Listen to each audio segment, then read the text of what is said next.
in mind about tattoos because millions of us have tattoos, and humans have been marking their bodies for thousands of years. And today it's still ingrained in society's culture and represents many different meanings. Tattoos has always been an intriguing topic because so many of us have them, and I think they're a special way to represent a story or some kind of meaning. Today I'll tell you about the oldest tattoos found, tattoos from Egypt in the West, and how the branding of the body plays an important part of our culture. Throughout history, these permanent designs have been elaborate, sometimes simple, but always personal. And but the branding of one's body has always portrayed a role in class, age, rites of passages, and lifestyle. Religious.net states that Otzi, the Siberian Iceman, was found in the Alps. He's the oldest remain with tattoos and was discovered in the Italian-Austrian border area in 1991. He was carbon dated to be about 52,000 years old. He had over 57 tattoos, and the tattoos were spread out at random places. There was some on his lower spine, ankle joints, and right knee, and it was thought to be for therapeutical purposes. Ancient Egyptian mummies were marked also. Evidence from figurines show that women had them on their bodies, limbs, and thighs. Scientists also discovered bronze tattooing instruments. They found sharp points with wooden handles, needles tied together for pricking the skin. It's done with black smoke from either oil or wood, with breast milk and rubbed on the skin. Mostly women were tatted because of their status within the Egyptian society. Some scientists thought that the tats were first associated with prostitution, but it really served therapeutical during pregnancy and birth. This was evident because there's patterns and symbols around the abdomen, thighs, and breast area, stated by SmithsonianMagazine.com. There were also other cultures around the world using this method of branding. Journals of American Culture wrote that the Japanese have one of the most artistically advanced forms of tattooing. They use mythology characters as their subject. It's usually single theme and covered most of the body. For hundreds of years, the practice of tattooing was passed down from the ori, or the mentor, to the student. And in ancient times, only warriors and elites were marked. Nowadays, it is the Yakuza gangsters and the youth of Japan that use this practice. Over 2,000 years ago, the Polynesians used tattoos to display their legacy. Tata'u is the practice of applying tattoo by hand. Tufuga is the artist that passes his skills down to his son, And the tools they used were sharpened horse teeth tied with turtle shell and a wooden handle.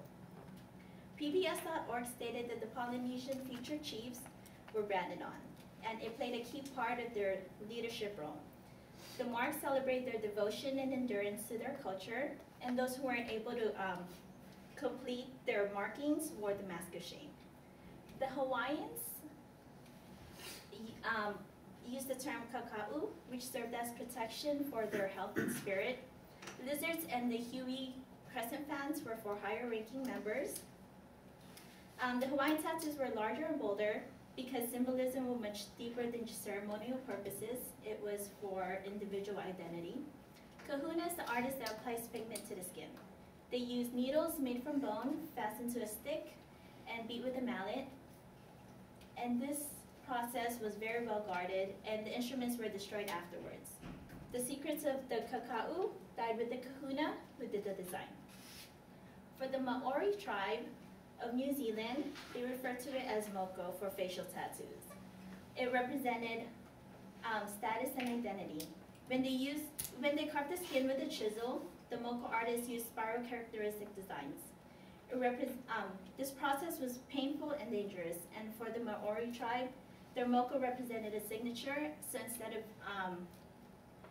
using their names to sign documents, they actually drew their moko.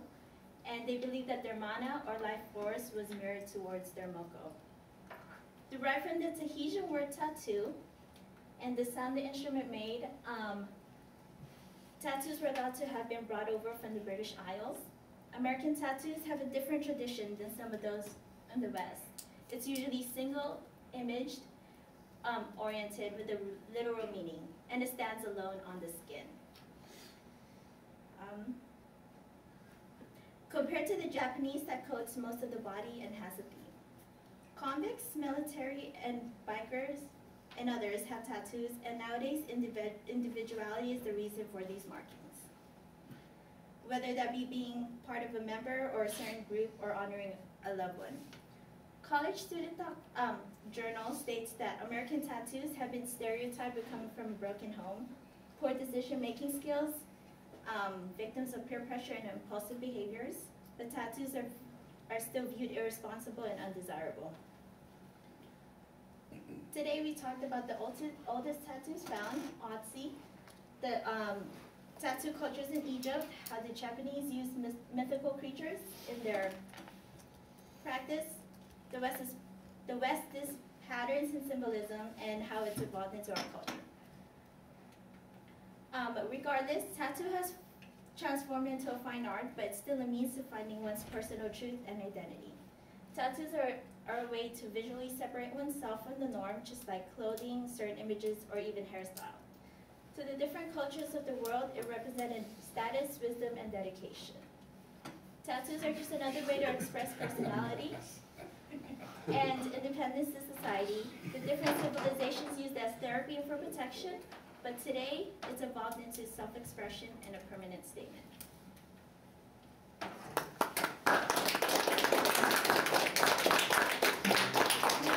The guy had the bone tattoos on his feet. Ow.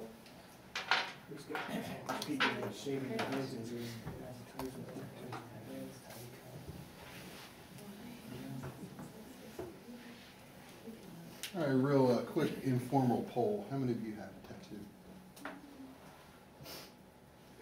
So, a little bit less than half, about 40%. What's so sad is because it is so stereotypical, and there's so many places now that if you have one tattoo, they will not hire you. Conversely, there's other places that if you'd like to get a job and you don't have a tattoo, they're like, what's up with that? So, definitely, those of you who are taking sociology, especially sociology with Professor Jones, he talks a lot about in-group and out-group. That's one of his favorite sociological constructs, and that would be an interesting one to think about. I can tell you